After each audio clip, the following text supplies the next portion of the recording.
Hello everyone and welcome to another episode of Footballin'. We are brought to you on the Grandstand Sports Network, and we are here to talk a little bit about the Senior Bowl practices and break down briefly all of these prospects, who won, who lost, and what can we expect from these prospects moving forward in the draft process. So it is very exciting, and I want to lay out some context for everybody. So you have the entire NFL world, draft Twitter, the entire media essentially is down in Mobile in these stands looking at these individuals practice. So it's a huge stage for them.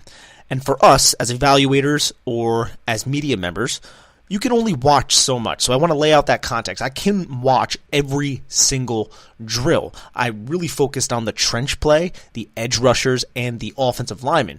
But after the first practice, I went into the film room. I went and I broke down the film. I actually skipped my Scouting Academy class to break down the film.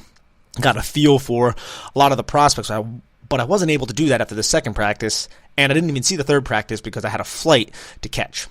But these are my general consensus of a lot of these players. And we're going to start with the quarterback position. And I would say my biggest winner from the quarterback position is Baker Mayfield. And that's not to go without saying. He and Josh Allen were two of the highly regarded quarterbacks coming into this draft. And I feel like the narrative in this draft process, at least that's being pushed by the big media people, is that Josh Allen is absolutely killing it down in Mobile, and I just don't see it. Really, I think Josh Allen has a lot of deficiencies. Now, you could see the raw talent of Josh Allen. You could see that arm strength. You could see the velocity on his throws. He can hit a throw from the far hash, a 10-yard out route, incredibly well. The arm power is there. But that accuracy, something you cannot fix. It is so inconsistent. His mechanics under pressure, so inconsistent. And he's not even getting hit in these practices. But you get someone bearing down on him, may not have the poise, he pulls a trigger too early, he does not throw people open. The timing between him and his receivers were not on. And I know, down in Mobile, it's not exactly going to happen. It's not an ideal situation because you haven't worked with these receivers before, but I saw this on tape as well with Josh Allen. The NFL seems to love him. Every coach thinks he's going to be able to coach up these deficiencies. But I'm telling you, somebody with just a huge arm does not equate to somebody having success in the NFL. And he's going to be drafted high, and I just don't have a great feeling about it. And I'm definitely not the only one. A lot of draft Twitter, a lot of people feel this way about the kid. I'll be rooting for the kid, don't get me wrong. Just because I don't love the kid doesn't mean I hate him. But there's a lot of coaching he needs. He should not be starting early. He should get the Pat Mahomes treatment. And he's going to need to learn how to play quarterback. And as for Baker, I thought Baker went down there and I thought he had a good week. I really thought he maintained his status as one of the top quarterbacks in the draft. I see some really high-profile people on Twitter going after Baker Mayfield for missing the weigh-ins, and they're using the term late. Well, let me lay it out to you guys. Baker Mayfield wasn't late. He was excused. His mother was having heart complications, and she was in the freaking hospital. So Baker Mayfield was excused by Phil Savage and the Senior Bowl and everybody who was involved to go and see his mother in the hospital. And then he came and he answered all the media's questions. He weighed in and did everything according to plan. So this whole narrative that he showed up late and he was tardy and he left practice early because he didn't want to talk to the media, that is being pushed by some of these idiots on Twitter, don't freaking listen to it. I was down there. I don't have an agenda for Baker Mayfield or against Baker Mayfield. The guy had a legit reason and he was excused by the powers to be. So don't believe that. So I think Baker Mayfield comes out looking well in this entire thing because Josh Allen showed anybody who watched Josh Allen in college, he showed basically all those things. He showed the big arm, he showed the velocity, and he showed the inconsistencies. As for Baker, I remember at the end of that first day, and you got to put this into context too, Baker Mayfield missed the install practices. He missed all that stuff because he wasn't there. He misses all that stuff, and he comes in that first day, and he looks a little shaky at first. Missed him and his receiver were not on the same page on one route. And then the last 2 throws of the day were amazing. Fit in the tight coverage. So I think Baker Mayfield came out looking like a winner in this. Another quarterback from the South team, because the South team's quarterbacks, I mean, just to be honest, they're nowhere near the North team's quarterbacks in skill set or in name brand. But I thought Kyle Aletta of Richmond solidified himself as a late day 3 pick, more than likely. But still, I thought he did a lot better than Kurt Benkert, who was one of my losers for the South team quarterback, just because, I mean, I liked Kurt Benkert's tape against Miami. I thought he could go and shine in these South team practices because all of the publicity and all the eyes are on the North team quarterbacks. He doesn't have to live in the shadow of Baker Mayfield. Doesn't have to live in the shadow of Josh Allen. Mason Rudolph has a foot injury and did not play. So I thought Benkert could have came in there and kind of seized that job. Or at least all the eyeballs on the South practice when it comes to the quarterbacks. But he really just didn't. He showed a lot of inconsistencies. And Laletta would come in and kind of outshine him. So I thought Laletta came out looking a lot better than Benkert in the end. I thought Luke Falk for the North team kind of stayed status quo. Tanner Lee, very, very up and down. Especially the first practice. Seemed like he was playing pretty well in the beginning. And then he threw 2 pretty inexcusable picks. So those are the quarterbacks. My brief overview of them. Moving on to the running backs. And when you look at the North team running back, the winner that I have is Kalen Ballage out of Arizona State. Now, I just thought Kalen Ballage showed impressive receiving skills out of the backfield. He's looking like he could be one of those players who's going to be out there on third down. One of those players who will be a threat out of the backfield. So he's somebody that impressed me on the running backs. I didn't focus too much on the running back linebacker drills. Again, when I went back and I watched that film in the film room, I did see some of the skill that he had. So Kalen Ballage is definitely somebody that did impress me. Somebody that I was just disappointed in for the running back position was Akram Wadley from the North team. And I love Akram Wadley. He's a Jersey guy. He went to Iowa. I'm an Iowa apologist. But the guy weighed in at 188 pounds. And he did not help his case for being a 3-down back because, yes, he has receiving skills and things of that nature, but he can't pass protect. And if you can't pass protect, you're not going to be out there on third down. So I thought Akram Wadley didn't do himself any favors down there in Mobile. Other running backs that I thought looked good, they weren't exactly my winners, but I thought they looked good, was Ito Smith out of Southern Mississippi and Rashad Penny out of San Diego State. Both those individuals, and I got to talk to Rashad Penny. I actually asked Rashad Penny at Media Day if he could be any mythological creature, what would he be? And he said, a Pegasus. So Pegasus Penny, as I'm going to coin him for the rest of his career, I thought he played well. And again, he led the league in rushing coming out of San Diego State. They run the ball like crazy, a lot of power, scheme concepts, a lot of counter concepts. But he was executing his own run, showed decent vision from all that I saw down there. It's just, can he pass protect? It's going to be another thing that he's going to be knocked for going through this process. As for the receivers, going back to the North team, my biggest winner for the receivers was none other than, well, I have 2 people actually listed. One is DaeSean Hamilton out of Penn State. DaeSean Hamilton was at the East-West Shrine game, got the call up when Anthony Miller could not go, the kid from Memphis, because he has this foot injury. And I thought DaeSean Hamilton looked crisp in his routes. And he dropped a few balls and things of that nature, but I thought he came out looking like a good prospect in this receiver class. And this receiver class is a little bit of an enigma because there's no true number one. I mean, I would say Calvin Ridley is the number 1 receiver, but then you got a lot of guys in that second to third round tier that these guys could either fall down because teams might have all these guys graded around the same. But then again, you look at last year's draft, and you had 3 receivers taken in the top 10, and I don't think anybody really foresaw that. So, some of this stuff can be unpredictable. There's no doubt about it. But I thought DaeSean Hamilton looked good.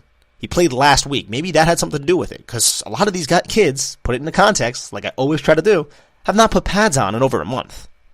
Hamilton did it last week for the East-West Shrine game. Could have something to do with it, but I thought he came out a winner here. I thought Justin Watson out of Penn, another receiver who was at the East-West Shrine game, showed up big this week as well. His routes looked very, very crisp. He can break, come out of them very, very quickly, had acceleration, had good hands. Braxton Berrios, hashtag short guy brand, you know he's going to be on that show.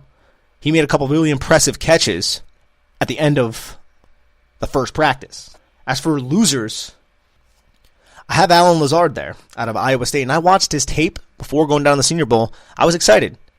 I mean, he is coming out of the Big 12, but he faced Justin Jackson from Iowa.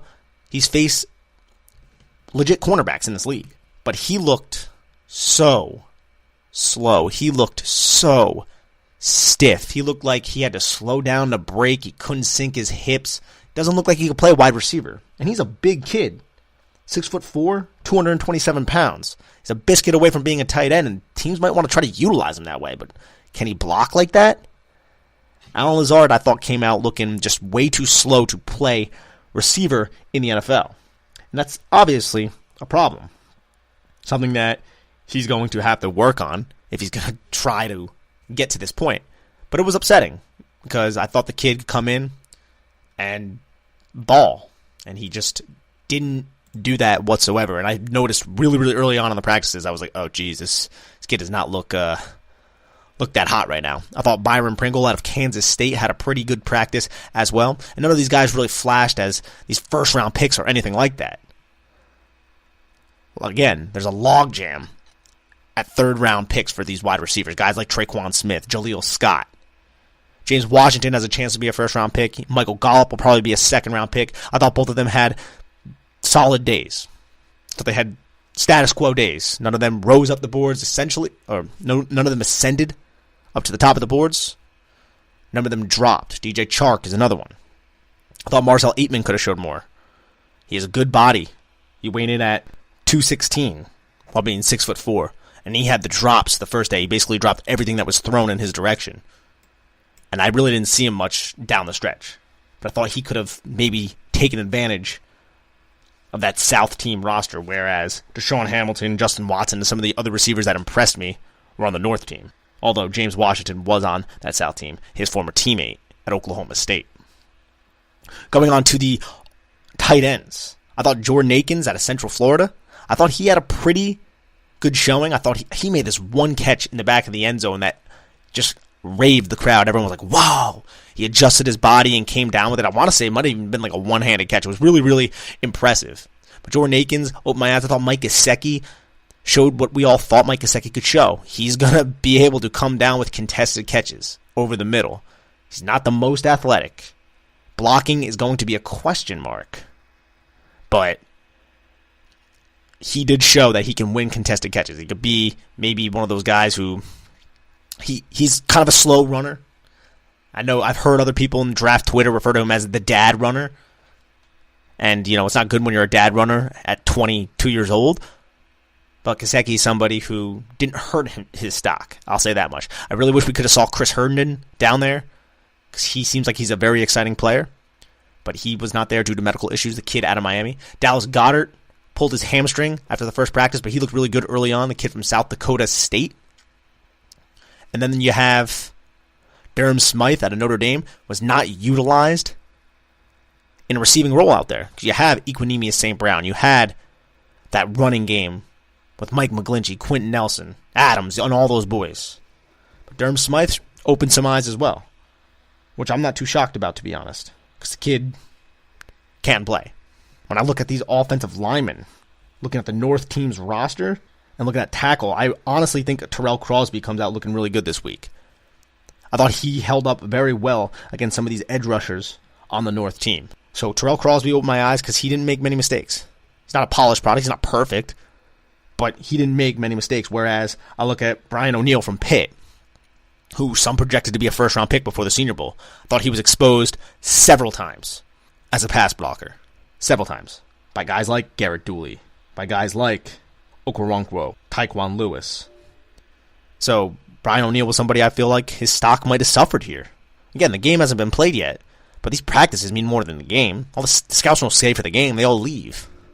So honestly, Crosby, I held up well. Will Hernandez, guard from Texas El Paso, UTEP. He played really well, showed excellent hip flexibility, when he did get beat the one time, I can't remember who won the rep, but he just opened his hips really quickly and was able to ride the individual away from where the quarterback would have been. All the quarterback would have had to do was step up in the pocket. That was when he was beat. But the guy's a massive 340 pounds, and he looks good carrying 340 pounds for someone that big. And he's going to be a first-round pick, in my opinion. And Will Hernandez he came out looking really, really sharp here. Whereas I look at someone like Sean Welsh, Iowa. He did well in the run portion, but he was getting beat in the pass portion several times by these interior defensive linemen. So Welsh, Iowa, Iowa didn't really look too hot down there at the Senior Bowl, in my opinion. I thought Alex Kappa of Humboldt State showed that he has this mean streak. And yeah, he lost a couple reps. I think he lost a rep to Marcus Davenport, where it was like, oh, geez, that was kind of bad. And it was just off pure bull rush, where Davenport actually won pad level for first time, seems like, at the Senior Bowl, and he drove Kappa back, and Kappa lost a couple reps, but I thought Kappa, coming from a smaller school, really showed up here. Outside of those few reps, so obviously consistency may be an issue, but you could tell he's mean, you could tell he likes football. So I thought he's somebody who made a name for himself down there in Mobile as well. I think Isiah Wynn is another one, kid from Georgia. He's a left tackle at Georgia, transitions to guard, and I thought he did a fair job. There was one play where Deshaun Hand was coming in, and he rode Deshaun Hand out of the pocket and then basically threw him to the ground. Deshaun Hand is a very big guy, and they know each other very, very well because Deshaun Hand plays for Alabama, Wynn plays for Georgia. So they saw each other plenty of times, not to mention about 2 weeks ago in the national championship game. But I thought his transition to guard looked pretty fluid, and he's somebody that I thought had a very, very good day. He's one of my quote-unquote winners. If we're going to play that game, which I am on this podcast. I'm playing the winner game, if you have not noticed. Moving on to the defensive line. You're looking at the defensive tackle, the interior defensive lineman. Person who opened up a lot of eyes, and it's so unfortunate because he's a winner and a loser. That's Nathan Shepard out of Fort Hays State. Never seen Fort Hays State before, but I saw this kid and I was like, who the hell is that? And I say he's a loser just because he broke his hand in the second practice. Now, I hear it's only going to be about a month, so he might even be able to make the combine, which would be awesome. Would he bench? I'm not sure, but he did end up breaking his hand, which sucked because he looked so good. The violence he had in his hits, the ability to beat tackles like guards like Will Hernandez. He was beating some of these top-level guys here, coming from a small school, opened up so many eyes.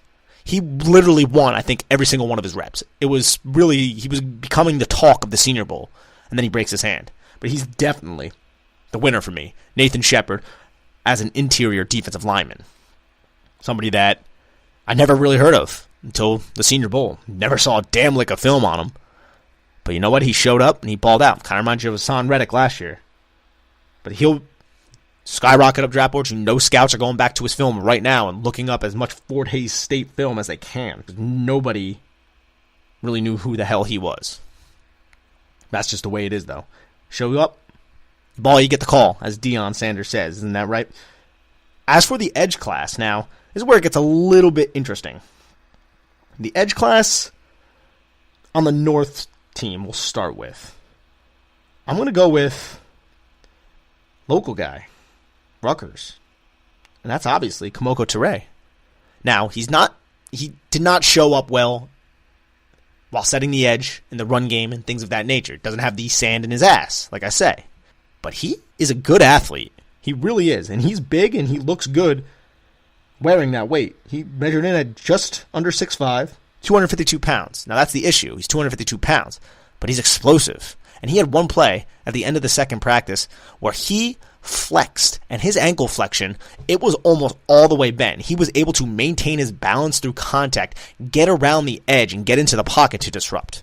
I thought Kemoko Turay did a very, very good job at doing that. Whereas I look at Marcus Davenport, and I don't want to call him a loser per se. It's not like he was just getting beat like crazy, and it is the similar things that I thought I saw on tape of Marcus Davenport. There's a lot of mixed reviews, and he's another one, just like Josh Allen, who's being promoted as the face of the recent Senior Bowl, and a lot of reports coming out that he's dominating. He wasn't. Marcus Davenport did not dominate down in Mobile. I don't know what they're watching. He struggles with pad level. His hand placement is really not all that great. He'll get that occasional bull rush, like I said, with Kappa, and he'll overpower people. He looks great with his shirt off in the Underwear Olympics on Tuesday. But Davenport, he's not completely raw, but he needs work. If he's going to be drafted in the top 10, you're going to expect this kid to start day one, and he's not going to be able to use that strength to dominate these tackles and guards. He's your prototypical 4-3 end. He looks the part. But he still needs work.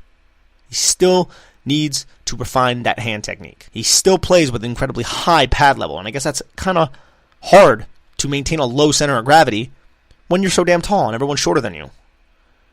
But I wouldn't call him a winner here by any stretch of the imagination. He's going to be probably the highest guy taken at the Senior Bowl outside of Josh Allen and Baker Mayfield. But I just do not see I do not see what everyone else is seeing. Well, at least the people that are claiming that he's dominating down here, because he didn't dominate down here. He was losing reps to Kappa. Again, he won a couple, but it was not domination like a lot of people expected it to be. So I'm not really 100% sure where everyone got that narrative from, but I really didn't see it. I mean, I did an evaluation on him. I have a second-round grade on him. Second-round grade. And I can see, because of his physical prototype, he's going to be drafted in the first round. And I understand that. But top 10, you expect him to play day one, first, second, third down? Might be a little tricky. It's just my take. I like the kid.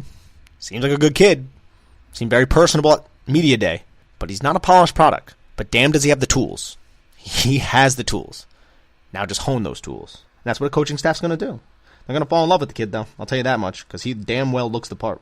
I thought Tyquan Lewis out of Ohio State, another player that I want to say I have a late third, maybe like an early fourth round grade on. Late third or early fourth, something along those lines. But I thought he had a good day. Now, he's limited athletically. He's not going to bend the edge. He's not going to threaten at the top of the arc. But he really uses his hands really well. They're violent. He'll hit you with the club, snatch, hit you with that power. Convert it to as much speed as he can with his limited athleticism for someone of being an edge rusher. But he was winning the majority of his reps. And a lot of those reps were against Brett Toth. And that's not a knock on Brett Toth. Brett Toth, coming out of Army, he's not used to playing this type of football. Again, I mentioned it before. The triple option offense doesn't have these pass sets the NFL does. They run a totally different type of offense. And again, Toth is going to have 2 years until he goes to the NFL because he's going to serve his military time. But the kid can move in space with Brett Toth. So there is a lot of potential there. It's just he needs a lot of work. And Tyquan Lewis was really exposing him down there. But you can still see in Tyquan Lewis's use of hands, you can still see how he has the ability to beat tackles. It's just he's not going to be somebody who's going to bend the edge because he just did not have that kind of hip or ankle flexibility whatsoever. But I did think he looked well in these practices, showed up, and did what he had to do. I thought Jalen Holmes, his teammate, another edge rusher, who played all over the defensive line at Ohio State inside, because that's just what Ohio State does. I thought he had a up and down kind of Senior Bowl practice, where he would win some, he would lose some, he would struggle with pad level sometimes, he would struggle with strength sometimes and get thrown to the ground, but other times you look at him, he does have explosiveness, is a little bit raw, and he damn well looks good. I mean, he's 280 pounds, and he looks fantastic for a 280-pounder. He carries his weight very, very well. Jalen Holmes is somebody that will probably be drafted early, day 3, I would imagine. He's versatile, but you're going to have to work with the player like that. I thought Justin Jones, B.J. Hill, the North Carolina State interior linemen, both showed up and played well. I thought Justin Jones showed that he could be a typical 3 technique in this league. He was very, very explosive off the snap and was beating a lot of those North interior linemen several times. So I know I'm going over a lot of people, but I was supposed to keep this brief. I just really didn't. Yeah, that's just the way it is, though. I don't really mind. I don't think you mind either. I thought Ogbanya Okoronkwo from Oklahoma, I thought he showed his explosiveness. He showed all the things that I thought he possessed, what I saw on tape, the counter moves, the inside spin moves, all of these kind of things, but he still showed that he doesn't have the sand in his ass that I want to see against the run. And he came in at 6'1", 243 pounds. So he's pretty light for an edge player. And that's going to be a concern. He'll probably still be a second-round pick, though, because he has a lot of tools like explosiveness, and you can help refine all of the other nuances of playing edge. It's just, he's not going to be big enough to play 4-3 end, obviously, because he is only 6'1", 243 pounds, despite the fact that he has almost 35-inch arms, which are ridiculously long. Someone's going to take him, though, in the second-round range. As for linebackers, I didn't see as many as I would have liked. I saw Nick DeLuca out of North Dakota State getting his ass reamed by the Denver Broncos coaching staff. That definitely wasn't something that's going to look good for Nick on tape, but I didn't really get a good feel for the linebackers or the defensive backs. I didn't get to see that much of them. I saw their film from the first practice, but I really didn't get to see any of their second practice. I don't really want to weigh on them if I didn't personally see how they did.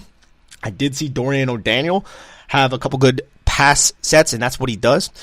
You know, the running back or the tight end coming out of the backfield, I saw him do well in coverage, and he did that at Clemson. So all those kind of things I did see, but I'm not going to sit here and weigh on kids if I didn't see it, how they performed at the Senior Bowl. That would be fraudulent. I thought Levi Wallace, cornerback out of Alabama, his one knock was he came in weighing 176 pounds. Now, I hear that he was sick, and maybe his weight wasn't up because of that, but he looked very skinny and not a he did not look like a physical specimen when he walked up there in the Underwear Olympics. So something that I just was like, damn, that sucks for Levi Wallace. But hopefully it was just because of the sickness, because he does have incredible length. His arms are over 33 inches long. That's what you're looking for in a cornerback. But I thought, damn, 176 pounds, that sucks when you come in weighing just that light. As for some of the safeties that impressed, Trayvon Henderson looked well coming out of Hawaii. And I haven't watched any tape on Trayvon before this because coming out of Hawaii, it's kind of hard tape to find, so I didn't even really review much of it. But I thought Henderson was somebody who had a good Senior Bowl week. As did Kaiser White. He was another one who was shredded on stage, looked really, really good. The kid out of West Virginia, come down, he could just lay the boom. He's going to have to fall into the right system. He's not going to be a cover one safety. I don't think he has that kind of hip fluidity to do that. But I think Kaiser White came away looking like a winner. But again, I wasn't as involved with the corners and the safety groups. I really focused on those trench linemen. So that is my brief episode. I just wanted to quickly run through some of the guys that really caught my eye and some of the guys who I just did not like what I saw, or I thought they just left some stuff on the field. And again, the game hasn't even been played. They could have a fantastic game for all I know. But as for these individuals, some of them stepped up to the plate, some of them not as much. Some of them will still probably be picked very, very high. But that's just the nature of this game. Alrighty, guys. Hey, thanks for listening to me ramble about a bunch of bullcrap. Take care of yourselves. Bye-bye.